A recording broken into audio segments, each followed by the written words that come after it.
buenos días, hermanos. Hay como poco ánimo, ¿qué pasa? Buenos días. Oh, eso es lo bueno. Sí, sí. Bueno, yo me voy a quitar la mascarilla porque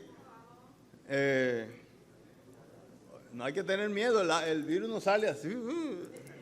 En 6 pies, 2 metros, antes de eso él cae al piso, así que como yo estoy tan distante de ustedes, me la pongo aquí hasta ahorita, para que pueda oírse bien.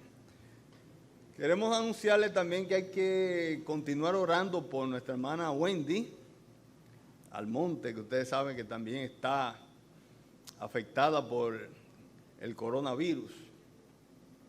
Por la bondad del Señor y porque, como están viendo los virólogos, el virus como que ha perdido fuerza para nuestro bien. Ella luce que casi podemos decir que ha superado la situación como tal. Ahora está más bien una suerte como de depresión, pero eso no mata por lo menos. Bien, vamos a abrir nuestras Biblias. No tenemos así el tiempo tan... Así que vamos a tomar el tiempo que tenemos disponibles y vamos a tener unas consideraciones. Vamos a leer en Juan, capítulo 20. Solamente vamos a leer el verso 19. Yo decía que había fallado mi pronóstico. Yo le dije a Dios, bueno, vendando 3 manos. Así que vamos a tomar el tiempo que tenemos disponibles y vamos a tener unas consideraciones. Vamos a leer en Juan, capítulo 20. Solamente vamos a leer el verso 19.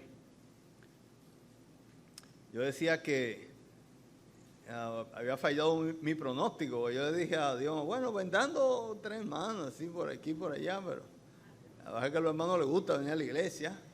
Yo pensé que era yo solo.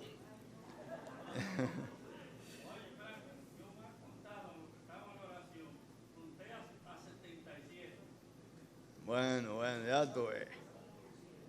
Así que eso es un signo muy bueno de cómo los hermanos quieren estar uno al lado del otro. Eso es una buena señal. Vamos a leer verso 19. Dice, cuando llegó la noche de aquel mismo día, el primero de la semana, estando las puertas cerradas en el lugar donde los discípulos estaban reunidos por miedo de los judíos, vino Jesús y puesto en medio les dijo, paz a vosotros. Padre amado que estás en los cielos y que está en medio nuestro, en esta mañana queremos darte las gracias. Gracias, Padre, por la obra de Jesucristo, hecha en la cruz del Calvario, porque fue una obra perfecta. Y mediante esa obra y por la fe puesta en ella, nosotros estamos completamente seguros de que ya no vamos a condenación, sino que hemos pasado de muerte a vida eterna. Padre, en esta mañana te ruego que todo cuanto yo vaya a decir sea, Padre, palabra que tú pongas en mis labios y que sea de edificación para cada uno de nosotros y que la oigamos con fe para que nos sea de provecho. Todas estas cosas las pedimos y te damos gracias por todo en el nombre de tu Hijo amado, nuestro Señor y Salvador Jesucristo. Amén. Bien, hay asuntos aquí sumamente interesantes, pero naturalmente uno nunca debe ni puede abarcar todos los asuntos de un texto tan rico como este, y vamos a ver 3 de ellos. Fíjense que dice el primer día de la semana. Hay que prestarle atención a esa expresión. Cuando llegó la noche de aquel mismo día, el primero de la semana.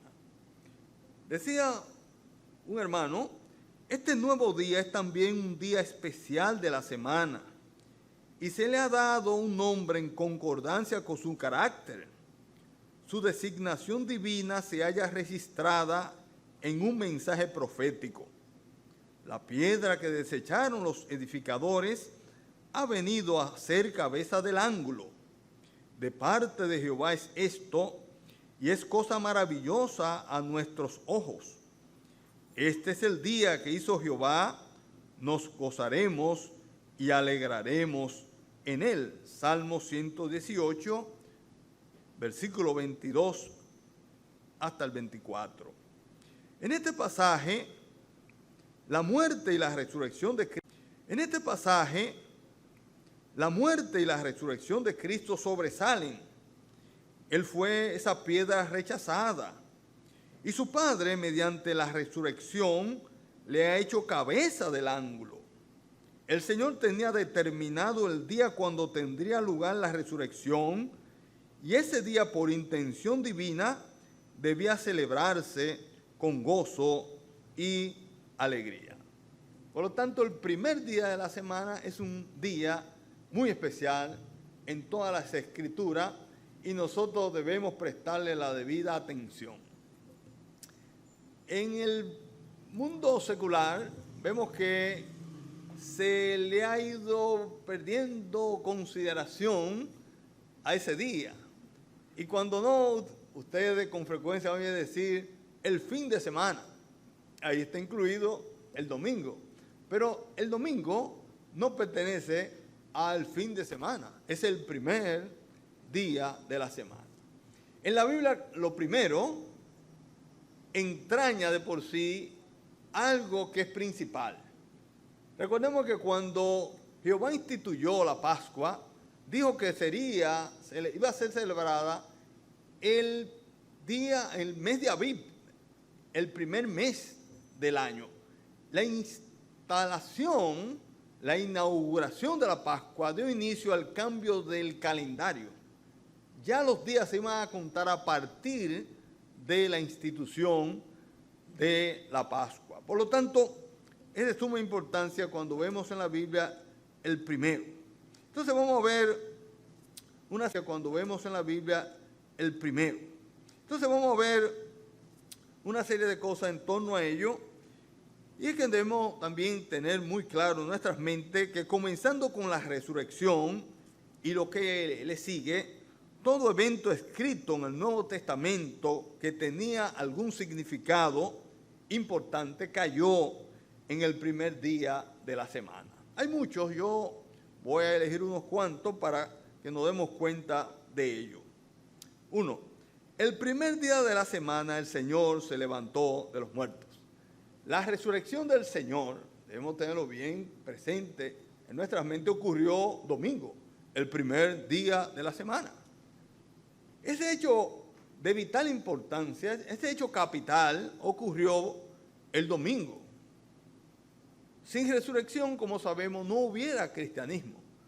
Ese hecho inaugural de vital importancia ocurrió un domingo. Dice Schaeffer, si Cristo no se hubiese levantado de los muertos, todo propósito divino y toda bendición hubieran fracasado. Aún el universo mismo y el trono de Dios se hubieran disuelto y todo hubiera terminado para siempre. Toda vida, la luz y la esperanza hubieran cesado. La muerte, las tinieblas y la desesperación hubieran reinado. Fíjense hasta dónde hubiera repercutido de manera negativa si se hubiese frustrado. Capítulo 15, algo más acerca de la importancia de la resurrección de nuestro Señor Jesucristo. Capítulo 15 de Primera de Corintios, versículo 14, dice: y si Cristo no resucitó, vana es entonces nuestra predicación, vana es también nuestra fe. Y somos hallados falsos testigos de Dios, porque hemos testificado de Dios que Él resucitó a Cristo, al cual no resucitó, si en verdad los muertos no resucitan. Porque si los muertos no resucitan, tampoco Cristo resucitó. Y si Cristo no resucitó, vuestra fe es vana, aún estáis en vuestros pecados. Entonces también los que durmieron en Cristo perecieron. Si en esta vida solamente esperamos en Cristo, somos los más dignos de conmiseración de todos los hombres. El primer día de la semana tiene suma importancia porque fue el día en que nuestro Señor Jesucristo se levantó de los muertos.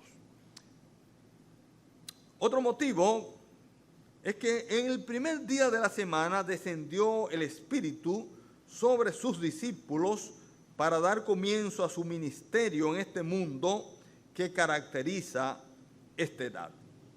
Ahí mismo en el capítulo 20, pero en el verso 22, dice Juan, y habiendo dicho esto, dice Juan, y habiendo dicho esto, sopló y les dijo, recibid el Espíritu Santo. Los discípulos estaban siendo encomendados a hacer una serie de actos, todos los cuales necesitaban un poder sobrenatural. Fíjense que en el 23 le dice, a quienes remitiereis los pecados, les son remitidos, y a quienes se los retuviereis, les son retenidos. Iban a tener que hacer una serie de actividades para la cual se requería poder espiritual sobrenatural. Y tengamos nosotros, hermanos, en cuenta que vivir la vida cristiana requiere poder espiritual sobrenatural. Porque todas las demandas de la vida cristiana son demandas sobrenaturales. Si nosotros no tuviésemos el Espíritu Santo que nos capacita a nosotros no pudiésemos vivir la vida cristiana. Porque todas las demandas de vivir una vida cristiana son sobrenaturales. Por ejemplo, nosotros estamos llamados a tener un gran mandamiento. Dice el Señor, un nuevo mandamiento os doy, que os améis los unos a los otros como yo os he amado. Pero ¿cómo amó el Señor a nosotros? Él que hizo como una muestra del amor hacia nosotros, dio su vida. Dio su vida. Ahora, eso se nos exige a nosotros. Y la pregunta, cada quien que se la responde en su corazón, ¿estamos nosotros amando de esa manera?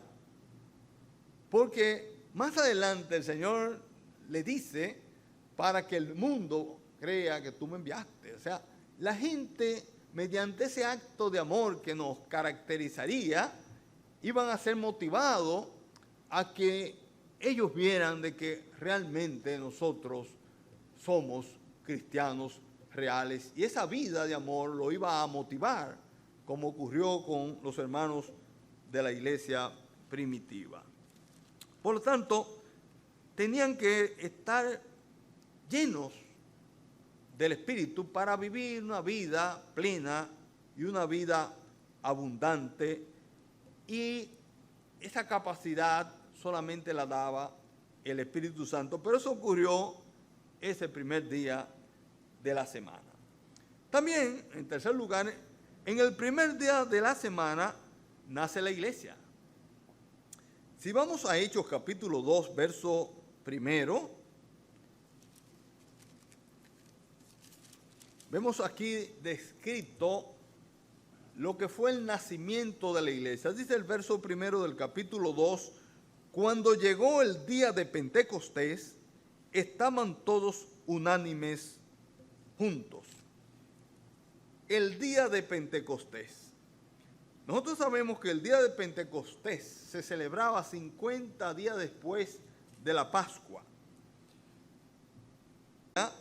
Nuestro Señor se levantó de entre los muertos, pero también fue el día en que el Espíritu Santo fue entregado a la iglesia. Entonces, fíjese, otra razón por la cual el primer día de la semana para nosotros goza de mucha estima. Fue el día en que nació la iglesia. Sobre cuándo nació la iglesia, ustedes saben que entre creyentes hay divergencias. Unos entienden que la iglesia estaba ya en el Antiguo Testamento, pero para no entrar en discusiones innecesarias, nosotros somos los que creemos que la iglesia nació el día de Pentecostés. Porque ese fue el día en que vino el Espíritu Santo a morar. Ya no era como ocurría anteriormente. Cuando uno lee el Antiguo Testamento, usted se dará cuenta que el Espíritu Santo en ocasiones venía sobre un personaje determinado. Ese personaje hacía un acto determinado y el Espíritu se iba. Ya en esta dispensación de la iglesia, el Espíritu Santo está siempre permanente en la vida, en el corazón, en el cuerpo de cada creyente. Le hacíamos una observación a los hermanos cuando estábamos, se hizo finalmente un logos para identificar los templos bíblicos de República Dominicana, y le hicimos una serie de señalamientos a ese logo.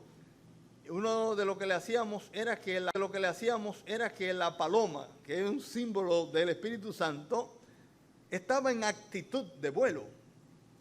Yo le decía, mire, esa paloma no está bien, porque luce como que va a salir volando, o sea, tiene una actitud de vuelo. La paloma, el Espíritu Santo, no vino con una actitud de que un momento dado se iba, sino vino a permanecer en la iglesia y a permanecer dentro de los creyentes. Y es que es necesario. Reiteramos, la iglesia no tiene poder alguno a no ser el poder que da el Espíritu Santo. Por eso es que nosotros tenemos que estar constantemente autoexaminándonos para que no haya pecado en nosotros que contriste el Espíritu y nos quite poder. Recuerdo una vez predicando en una iglesia donde me invitaron y comencé a hablar algo acerca de bueno, ustedes conocen el estilo mío. Una muchacha de la iglesia me acercó y me susurró por detrás, hay amigos. O sea, entendí yo que quería decirme, no le dé tanto a los hermanos, dile a los amigos. Bueno, pero como yo he dicho otras veces, el gran problema de la humanidad es el pecado. Es el gran problema del no creyente. El pecado tiene al no creyente esclavizado. Pero también es el gran problema de los creyentes. Nosotros todos tenemos que estar luchando contra el pecado de manera individual, pero también la razón por la cual, de las funciones que hacen los ancianos en una iglesia local, entre otras, está el de la disciplina de la iglesia. Porque cuando el pecado no es disciplinado, el pecado contrista el espíritu y la iglesia comienza a perder poder. Pero, volviendo a retomar lo que decía anteriormente, tenemos una de las razones por las cuales entendemos que el domingo es un día muy especial, porque fue el día en que nació la iglesia. En cuarto lugar, el primer día de la semana es importante porque fue cuando, por ejemplo, el apóstol Pablo predicó a los creyentes que estaban reunidos en Troas. Vamos a ver en Hechos capítulo 20, y vamos a leer los versos 6 y 7. Dice allí, y nosotros pasados los días de los panes sin levadura, navegamos de Filipos y en 5 días nos reunimos con ellos en Troas, donde nos quedamos 7 días. El primer día de la semana, reunidos los discípulos para partir el pan, Pablo les enseñaba, habiendo de salir al día siguiente, y alargó el discurso hasta la medianoche. había un lugar definido en donde los israelitas habían de celebrar la fiesta memorial de la Pascua. Y eso por mandato de Jehová. Había un lugar definido, ustedes recordarán. Dice Deuteronomio 16, 5 y 6, no podrás sacrificar la Pascua en cualquiera de las ciudades que Jehová tu Dios te da, sino en el lugar que Jehová tu Dios escogiere para que habite allí su nombre, sacrificarás la Pascua. Había un lugar específico que Jehová había escogido para que la Pascua se sacrificase. Igualmente definida era la práctica de la iglesia primitiva. El partimiento del pan, la comunión, como nosotros también la conocemos, se efectuaba cuando los discípulos se reunían para ese propósito el primer día de la semana.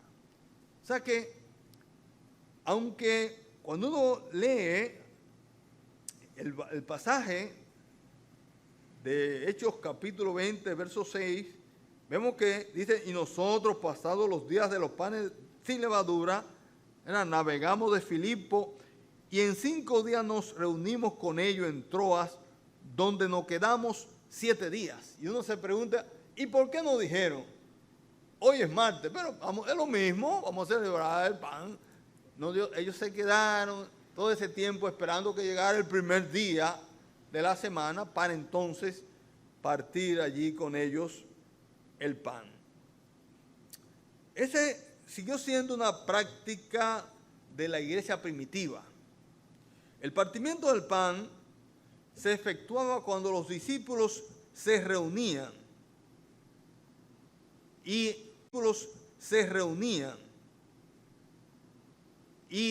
en ese momento específico de los discípulos reunidos como iglesia venía el partimiento del pan. Entonces, fíjense, otro elemento que nos da a nosotros la fuerza suficiente como para darnos cuenta de que real y efectivamente el primer día de la semana, el domingo, es un día muy especial. Voy a dar un último elemento, y es que el apóstol Pablo mandó a los creyentes de Corinto, le dijo, cada primer día de la semana, cada uno de vosotros ponga aparte algo según haya prosperado, guardándolo. 1 Corintios 16, 12. Está hablando allí de la ofrenda.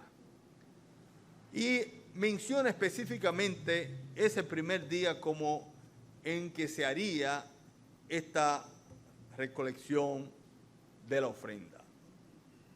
Fíjense que nosotros, bajo este entendido, tenemos un solo día en que nosotros tomamos ofrenda. No tomamos ofrenda otros días, sino el primer día de la semana, porque es lo que vemos que era una práctica de la iglesia primitiva.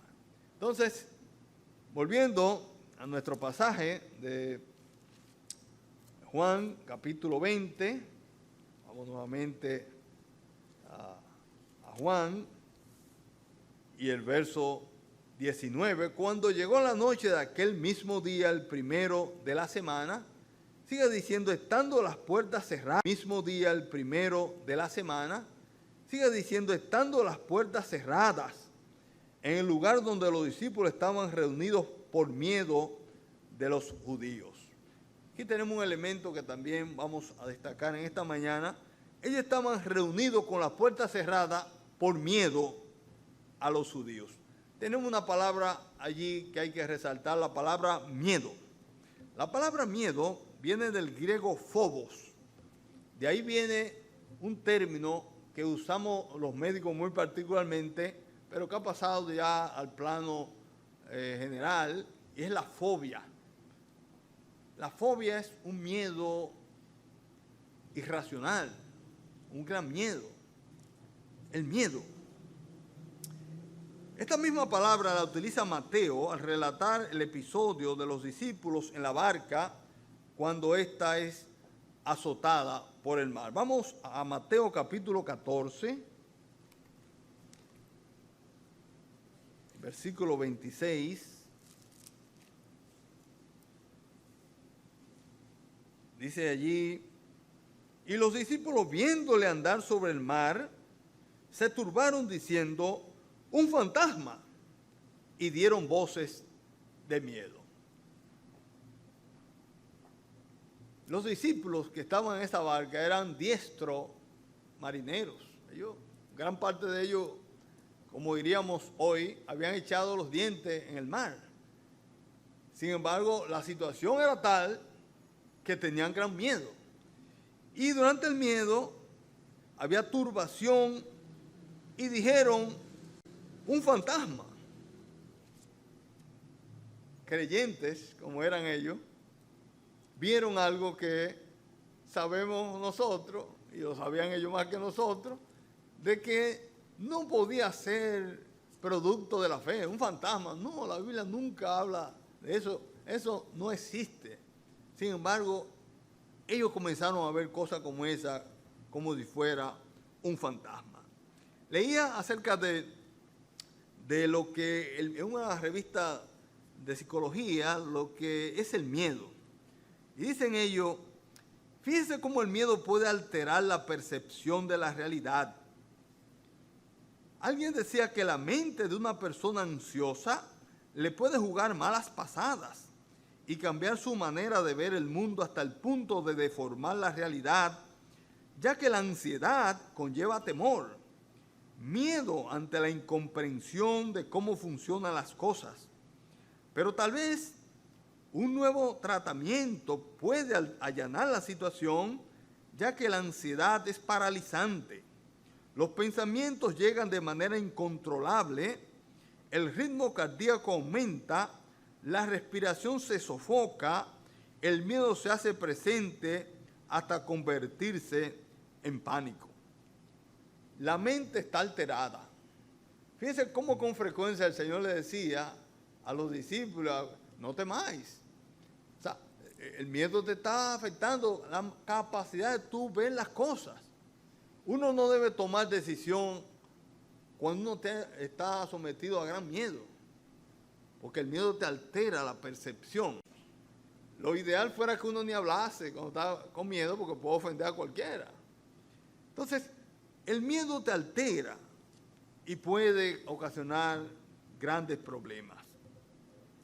Hay una antigua fábula, ustedes seguro la leyeron, porque estuvo de moda en este proceso del COVID. Es acerca de el rey y la peste. Cuenta sobre un rey árabe que atravesaba el desierto cuando se encontró con la peste, dice. El rey le preguntó inquieto, peste, ¿para dónde vas?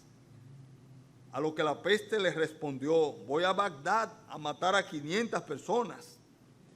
Días después volvieron a encontrarse y el rey, muy disgustado, lo increpó diciendo, peste mentirosa, me dijiste que ibas a Bagdad a matar 500 personas y mataste a 5,000. A lo que la peste le respondió, efectivamente, yo maté 500 personas, las demás se murieron de miedo. Fíjense la moraleja, cómo ella mató 500, pero murieron 1,000 por el miedo. Entonces, fíjense cómo el miedo puede generar grandes problemas. Ahora bien, decíamos que nosotros se nos había dado el Espíritu Santo. El Espíritu Santo, como el otro nombre que tiene es de Paracletos, que significa uno llamado para estar al lado de alguien. Y el Espíritu Santo está llamado para estar al lado nuestro, y el Espíritu Santo es quien entre otras cosas, nos capacita. Una palabrita muy de hoy día, nos empodera. Yo tengo miedo, pero Él me empodera. El cuento mío que es viejo, pero bueno, porque me pasó y yo cuando lo pienso me da siempre una coquillita. Pero aquí hay muchachos jóvenes que quizás no lo han oído. Lo voy a hacer más breve de lo que usualmente lo hago. Estando yo en México, estoy parado. Bueno, ya Juan estuvo allá, pero no fue a Tepito. Tepito es, en ese entonces, no sé, hoy día, el barrio más terrible que tiene México. Yo fui a Tepito detrás de unos libros, o más bien no tanto a Tepito como a la Lagunilla, que queda ahí mismo, bien cerca de Tepito. Y estoy mirando unos libros, alguien se me acerca por detrás y me dice, dame la cartera. Yo no lo entendía bien, pero yo sé que ellos piden mucho. Entonces yo le dije, mire, no tengo. Pero él sigue acercándose, me dice que me le dé la... Y yo creo que él pidiéndome. Y yo tranquilamente le digo que no, yo no tengo. Bueno, no le voy a alargar la cosa, le dije. En una de esas me saca un revólver y me dice, mira lo que yo tengo. Yo creo que él me está vendiendo un revólver a mí. Y yo voy a agarrar mi revólver, ¿eh? A ver. Y cuando él ve que yo hago eso, me dice, ¿de dónde tú eres? Yo digo, dominicano, bueno. Y viene otro que anda con él robando, ve que yo no respondo. ¿Tú quieres que te dé un pinche balazo, como dicen ellos? Digo, y me quedo pensando, ¿qué es lo que él me está diciendo? Oiga, todavía. Bueno, la historia sigue, pero vaya, de una manera u otra pude irme tranquilo, sin miedo, no tuve miedo. Miedo tuve cuando me monté en un autobús y por la mitad del autobús me di cuenta, pero a mí me iban a asaltar, entonces ahí me fui para casa y no salía. Bueno, segunda Timoteo, capítulo 1, versículo 7. Dice allí el apóstol Pablo, porque no nos ha dado Dios espíritu de cobardía, sino de poder, de amor y de dominio propio. El espíritu que nosotros hemos recibido, que tiene usted y que tengo yo, no es un espíritu de cobardía, sino un espíritu de poder. Por lo tanto, nosotros podemos, ante cualquier situación difícil, salir airoso. El miedo es producto del pecado. Fíjese, cuando Adán pecó y el Señor pregunta, ¿dónde tú estás?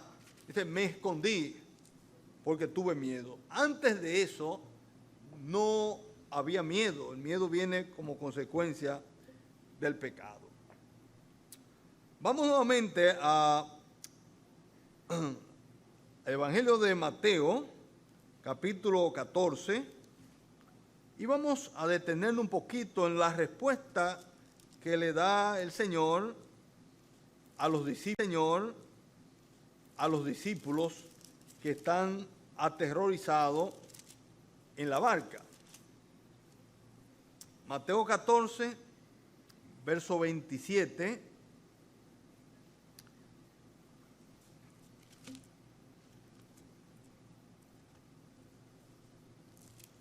Mateo 14, 27. Pero enseguida Jesús les habló diciendo, tened ánimo, yo soy, no temáis. Vamos a detenernos en algunos de esos términos para... Dice, tened ánimo. Ese verbo que utiliza aquí el Señor está en el tiempo presente y está en el modo imperativo y está en voz activa. En el momento, tened ánimo. El ánimo que hay que tener es ahora, pero está en el modo imperativo, es una orden que Él está dando y está en la voz activa. A nosotros o a ellos, en ese caso en particular, le correspondía poner en ejecución lo que Él estaba diciendo. Tener ánimo puede ser también traducido como tener valor. Tener valor. En los momentos difíciles hay que tener valor. Vamos a Josué capítulo 1. Vamos a ver cuando a Josué le corresponde. Jehová le encomienda que él sea el que pase al pueblo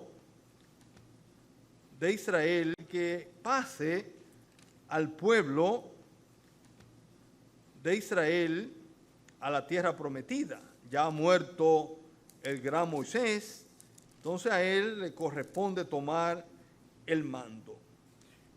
Capítulo 1, verso 6 dice: esfuérzate y sé valiente. Fíjense las veces que le habla acerca de ello. Esfuérzate y sé valiente, porque tú repartirás a este pueblo por heredad la tierra de la cual juré a sus padres que la daría a ellos. Versículo 7.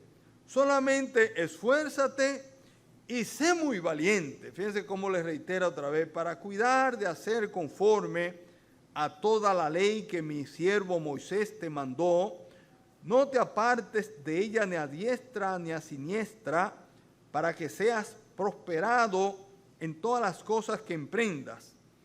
Y en el versículo 9 vuelve: mira que te mando que te esfuerces y seas valiente. No temas ni desmayes, porque Jehová tu Dios estará contigo en donde quiera que vayas. Hay que tener valor. Hay situaciones en la vida donde hay que enfrentarla con valor. Y la vida cristiana es una vida en donde hay que desplegar valor en todo momento.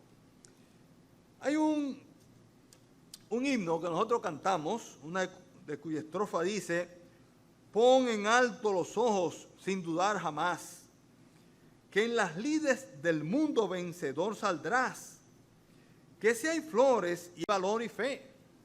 Y el coro dice: si hay valor y fe, si hay valor y fe, en la más oscura noche siempre hay luz.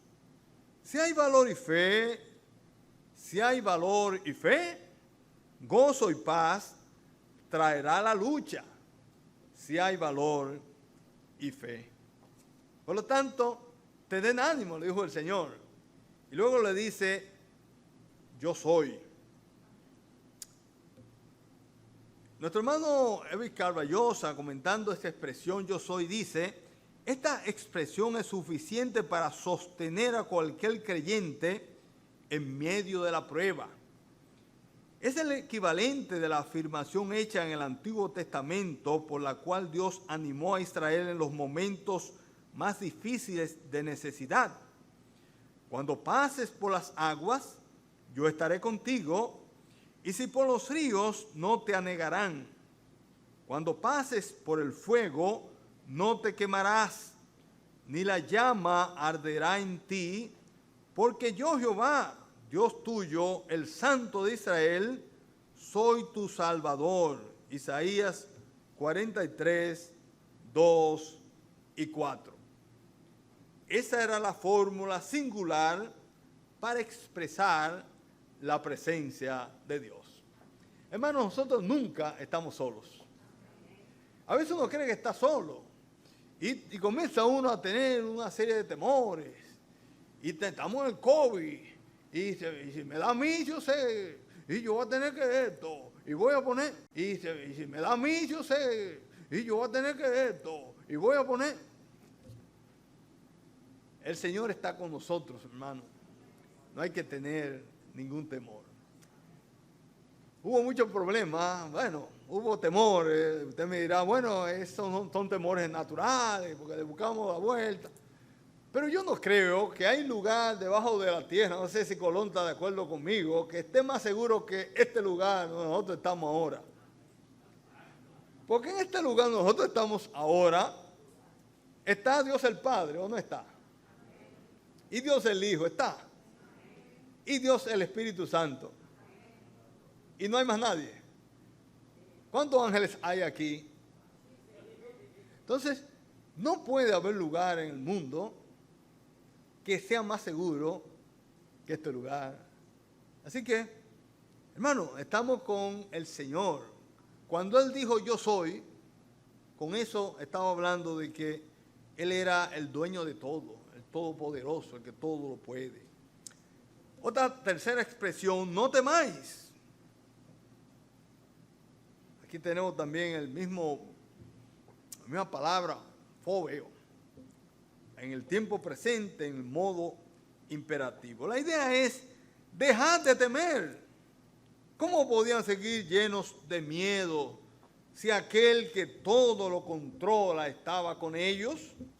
Allí junto a ellos estaba nada más y nada menos que el Pantocrator, o sea, el Todopoderoso. Y no hay mayor consuelo que ese. Consuelo que ese. Y usted dirá, bueno, es que en la barca estaba el Señor. Pero está aquí. Está con nosotros. Entonces, no tenemos que tener temor. Para terminar, otra expresión que me quiero destacar es cuando el Señor llega, dice paz a vosotros. Estaba leyendo una revista y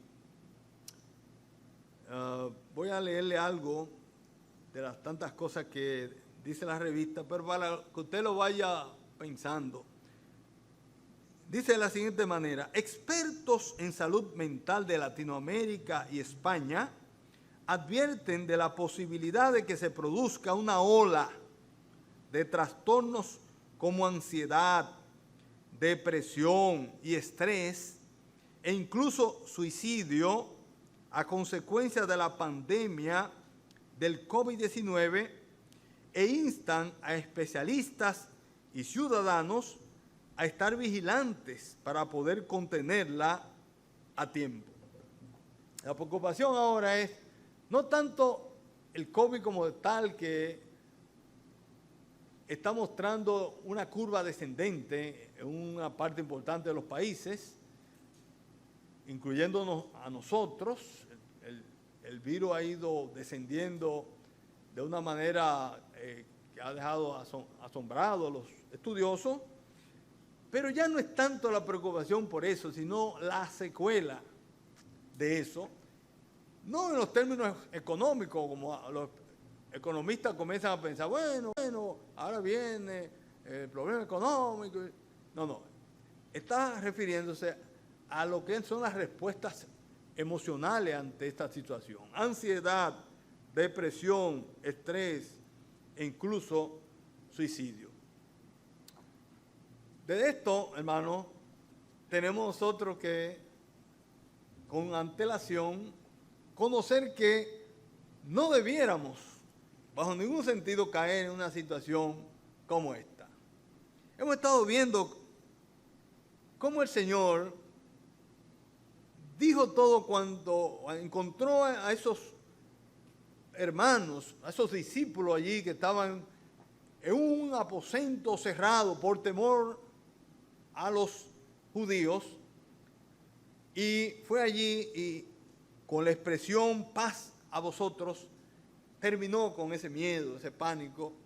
Ya en lo adelante no estaban rehuyendo el contacto con los judíos, perdieron totalmente el miedo, incluso muchos de ellos murieron, como ustedes conocen, muertes cruentas, debido a que bajo ningún concepto ellos dejaron de predicar el evangelio, dejaron de hacer su labor por miedo a tal o cual situación, sino que expusieron su vida, y muchos de ellos, la mayoría de ellos murió de manera cruenta, como dije, porque vieron al Señor resucitado. Paz a vosotros. La palabra paz, que viene del griego, ante todas las cambiantes circunstancias de la vida. Yo no tengo paz porque no tengo problema, no, ante todas las circunstancias cambiantes de la vida, yo manifiesto esa paz. Nosotros ya hemos experimentado, nosotros los creyentes, la paz con Dios el día en que nos convertimos, pero de día en día necesitamos la paz de Dios. Es decir, el sereno y asentado reposo que es independiente de las circunstancias que nos rodean y que resulta de tomarlo todo de la mano de Dios en oración. Vamos a ver en Filipenses capítulo 4.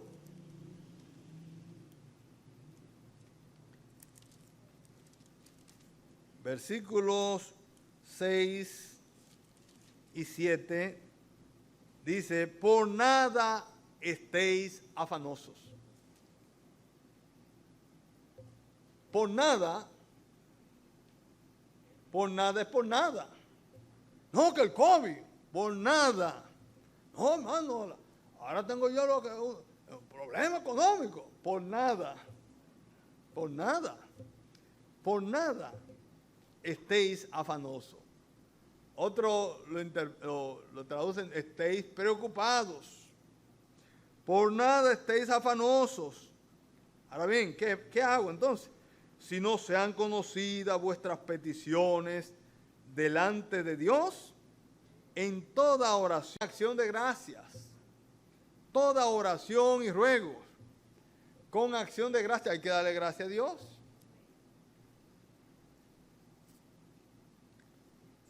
Según